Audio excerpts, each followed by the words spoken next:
Kamusta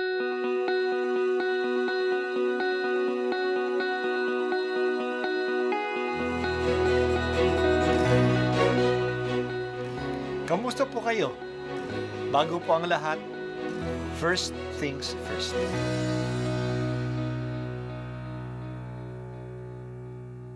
Good morning po. Sinisimulan po natin ngayon ang first things first. At dito po, tinatalakay natin sa unang bahagi ng umaga natin ay ang first readings na binabasa po sa banal na misa. Ito pong tinatalakay natin kasi madalas po kasi marami na tayong alam tungkol sa gospel readings. Pero konti po ang nagsasalita sa first readings. Pero ang first readings, bahagi din po yan ng Biblia, ng banal na kasulatan. Kaya susubaybayan po natin ang mga first readings, basahin po natin at kuminsan kailangan ng basahin ng 2 o 3 beses bago maintindihan kasi hindi po tayo familiar sa mga istorya at sa mga kaisipan na tinatalakay dito. Miyerkules, August 23, unang pagbasa. Ang pagbasa mula sa aklat ng mga hukom. Noong panahong iyon, ang mga taga-Siquem at Bet-Milo ay sama-samang nagpunta sa may sagradong puno ng ensina sa Siquem at itinalagang hari si Abimelech. Nang mabalitaan ito ni Joatam, tumayo siya sa itaas ng bundok ng Gerizim at humiyaw, "Mga taga-Siquem, makinig kayo sa akin at makikinig sa inyo ang Diyos." Noong unang panahon, nag-usap-usap ang mga punong kahoy upang pumili ng hari. Sinabi nila sa ulibo, "Ikaw ang maghari sa amin."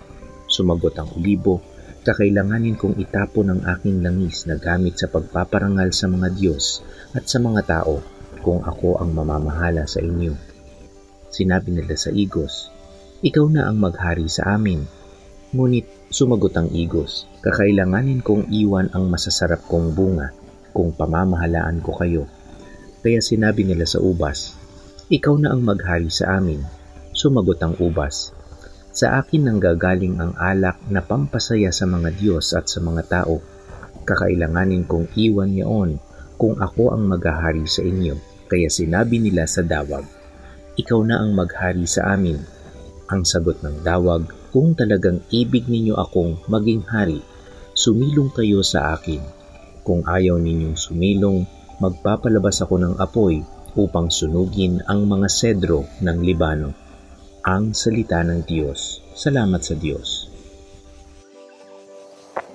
Wala pang hari noon sa Israel. Wala silang hari kasi may mga anti-monarchic tendencies sa mga tao.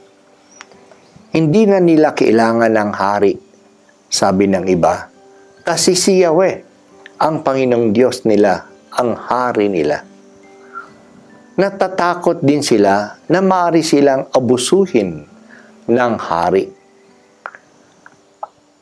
May nagtangkang maging hari at yan ay si Abimelech, isa sa mga anak ni Gideon.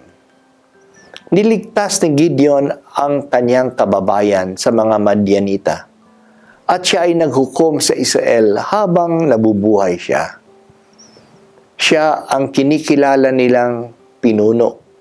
Noong mamatay si Gideon, si Abimelech, isa sa mga anak niya at anak siya sa labas, ay nakipagkasundo sa kanya mga kamag-anak sa Siquem, mga kamag-anak ng nanay niya.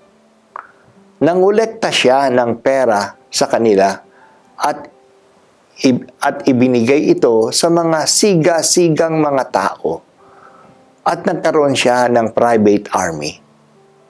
Sa pamamagitan ng private army na ito, pumunta siya sa lugar ng kanyang tatay, tinipon ang mga kapatid niya, ang mga tunay na mga anak ni Gideon. Tandaan natin, siya ay anak sa labas. Ito ay mga 70 tao. Sila ay pinugutan niya ng ulo sa isang bato. Ngayon, wala nang maaring maging leader sa pamilya nila, kundi siya. Magiging hari na siya. Pero may isang nakatakas, si Jotam. Sumigaw ito sa kabila ng bundok at nagbigay siya ng isang talinhaga, isang fable. Sa fable na ito, sinabi niya, nag-uusap daw ang mga puno. Naghahanap sila ng maghahari sa kanila.